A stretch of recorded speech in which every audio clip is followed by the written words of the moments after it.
Hey guys, welcome back to another video. This is me versus my older opponent, Rudy. And yeah, let's get started with the game. We get d4 off the bat. Just so you know, these games aren't timed, but we play pretty quickly, just that we get to play all the opponents. At this time, I'm 2000, but Rudy doesn't have a rating. I believe at the way he played, it was around 700. But we get a very interesting position. He plays knight to c6 and allows me to play d5. This is kind of like an Alkine's variation, but with the other side. But yeah, it's a pretty interesting one. I just know like the Alkine theory, so that's what I play. Yeah, he's a very cool older gentleman, and yeah, he was really awesome. We had a lot of fun together. We were just kind of trash talking, but yeah, there were parts I had to mute, and yeah, it was a pretty fun game. I developed my knight to c3, and yeah, Rudy just needs to continue to develop his pieces. But you know, he's around us. I'd say 700, and he already makes a mistake, and off the bat I can already play f4 and kick out his knight and just play f4, e5, d6, and just shut down his entire center. But I was like, man, do I want to be that cruel? And I was just like, I could play that. I was looking at that pawn, but I was like, you know what? I'll just play out my knight. So I played knight to f3. Not the best move, but you know, I wanted to play the game, you know, somewhat challenging for him. And yeah, he takes my knight, and I take his knight back with the queen. And yeah, we get a pretty decent position. All he needs to do is develop his bishops, develop his knight. He does develop his bishop, which is an alright move. Oh yeah, and in this position, I realized his king and queen were in the wrong position, but he didn't move them, so it was all good. Yeah, and we just continued to play.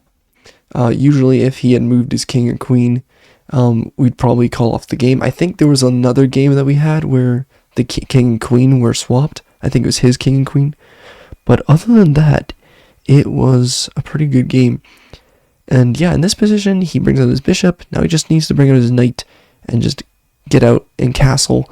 I'm thinking this position, you know, I take my time. I wasn't so sure, but I bring my bishop out to c4. Not the greatest move, but it just protects that pawn because I knew that, you know, my d5 pawn was a little too extended. But then he plays queen to e7, which is a very interesting idea because he wants to utilize that pin pawn on e4, but I just castle because that's the best move. Just do simple developing moves and just work my way into a better position. And you know, I smirked at the camera because, you know, I was doing some trash talking with him of how he should, you know, castle his king, because I think last game he didn't. Anyways, he takes my knight. Not the best move because this is still better development. Now I'm attacking that weak g7 pawn as the board is showing you. But then he plays this, and instantly I knew this was a terrible move because, yeah, once again, his g7 pawn is hanging, and in fact, his king and queen are pinned to one another, and rook e1 is the threat, and yeah, it's pretty much over. It's crazy how opening up the position for him was completely terrible for him. But yeah, once again, I was saying, oh, you're in trouble kind of thing. And yeah, he plays f6, and I don't think he saw the move. And this is where I instantly knew that rook e1, the instant killer of the queen. And I think Rudy did see this later. You know, he did take some time, but I think he was playing just as quickly as I am, you know, to match my pace. But I think Rudy should have taken a little bit more time. And yeah, he did notice that his queen was pinned to his king, and so he had no choice other than to take my rook with his queen because he still has to get material from it. And yeah, he does that. I take back queen for queen, and yeah, in this position, he's got a decision to make, and he makes the wrong decision because it's mate in 3, which is insane. And instantly I was like, oh wait, that's crazy. He moved his king, but I just lock in, and d6 is the right move the only move to cut off the dark squares for the king. And yeah, amazing how that works. And now the move is bishop to f7, or bishop to take knight. And yeah, he plays the best and only move but it's game over. I simply take the bishop. He takes back with the rook, and it's checkmate on the board. A beautiful mate. He takes some time to, notice the position, because he thinks he's still alive in the position. But yeah, it was very funny in this game. He tried to take my queen, but I said, you can't take that, and then he realized, and so yeah, we shook hands. And yeah, game one was a very, very fun game. It just shows how much more experience I have with the board, and just the little things. I didn't play the most optimal opening, but yeah, he opened up the position too early, and he seemingly got a worse position, in which I capitalized pretty easily. Honestly, it's quite hard for him to see that. But yeah, we switched the board around. He was very persistent about, him having the black pieces and not caring about switching sides. But I was like, oh, I believe in equality. And yeah, in this before we started the game, he said something about how, yeah, a very interesting comment. I don't know if I could retract it on YouTube, but YouTube, please don't demonetize me. But he said something about, like, yeah, anyways, race. But like I said, he's a pretty good person, and yeah, we love Rudy. He's a very nice gentleman. Here we go. Next game starts, and yeah, usually in over the board games, I like to do touch move, but he's pretty new to the game. And like I said, he plays the knight out again, and this is a ready position in which you have to play c4 right away. But I don't think Rudy knows any theory, because Rudy, he's a casual player, and he knows the basics. But other than that, I think it's quite a hard position for him to figure out. And I don't think he would play c4 right away, because that's like all theory and everything. Shout out to all my ready players out there. But Rudy, I think, goes into a more slower position. He plays d3, planning to play like this Indian style, like d3 and maybe g3. I play knight out, but then he plays e3, and so this is like a super, super passive position. So I just, bring out my pawns, take as much center as possible, and yeah, he plays queen to e2, which I found a little peculiar, because he likes to move his queen right away in front of his king.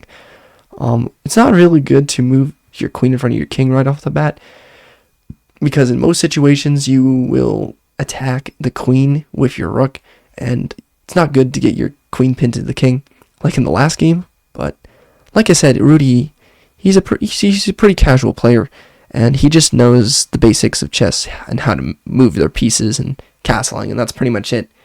I think he knows a few tactics, but other than that,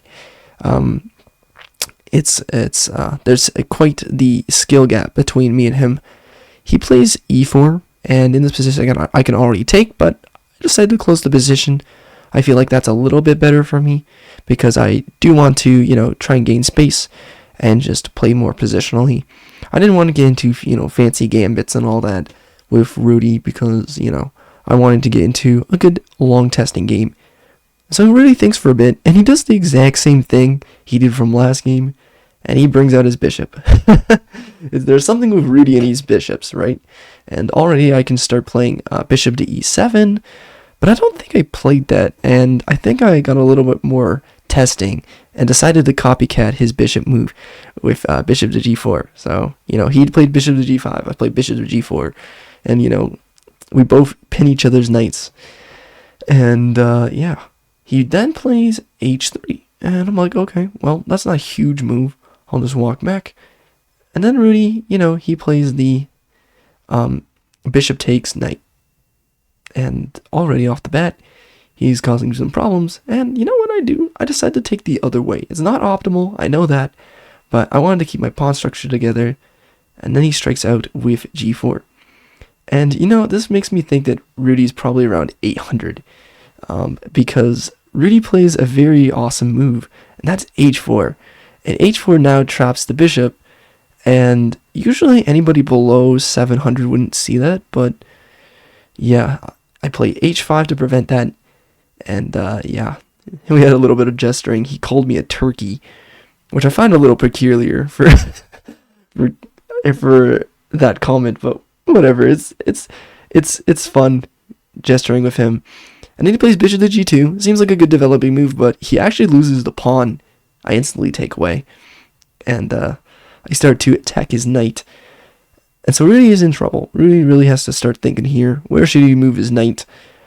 Because now it is the target here. And for me, I'm in a great position. So Rudy takes some time to think. He's thinking, and he looks at the position, and he's like, okay, well, what should we do with that knight? And so he moves it back. And that's a pretty good move, because now it's double attack with the queen and the knight. But, just so you know, I can take that free pawn on the h file, h square, h4. You know what I'm talking about. And so I take a look. I take that pawn. I ain't a sleeper for, not free pawns, so I'll take whatever I can. And yeah, I was like, you know what, I'm doing good. He can't do anything, right? But I realized he still can take my other pawn, because there's 2 attackers and 1 defender. So knight takes g4. Awesome. And in this position, I was like, yeah, I can't bring my knight back. I don't want to bring my knight back. I don't want to cause problems. So I was like, you know what, I'll take the rook. Takes. And yeah, I bring my bishop to e7. And now the idea is to go like queen to e7 and castle long, because I really can't castle my king the other way because I've lost the rook. And it's time to, develop a nice attack. I like my bishops. As long as I can get in a nice position, then I have some ideas. Also have like queen d6 as well, but I don't know, queen d6 is kind of blocked by the barricade of dark squared pawns.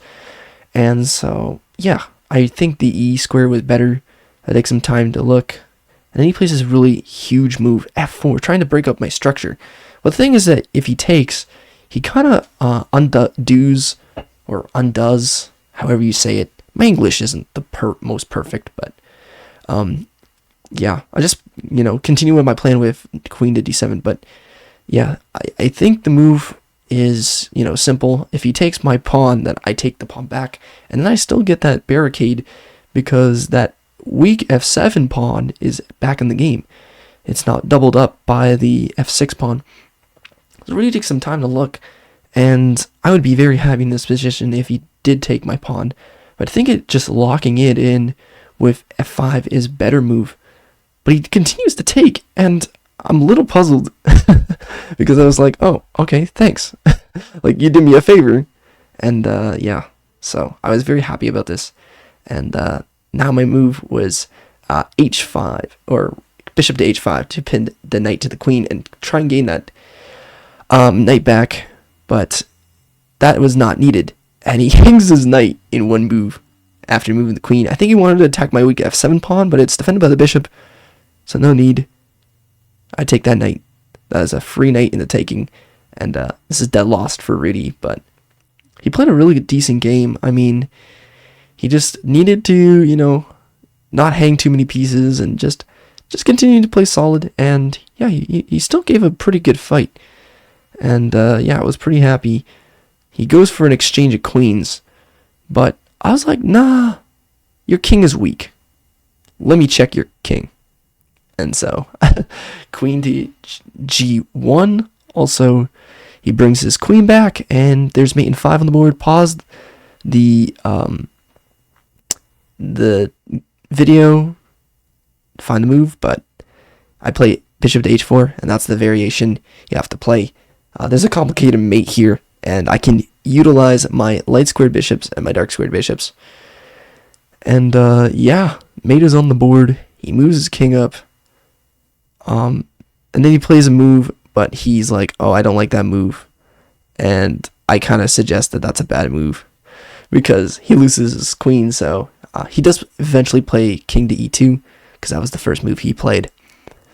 after he took his hand off, but it is what it is. And yeah, it's a very nice mate. I think the move is queen to e3, king back, and then bishop h5. And that is the combination on the board. You see, my ADHD is kicking in. I'm shaking my knee in nervousness. I don't know why I'm nervous, but it happens as a result of playing chess. I shake my knee at the chessboard. My opponents, or especially but my parents, I think, are annoyed for my opponents that I shake my table with my knee. It's kind of just an obsessive thing.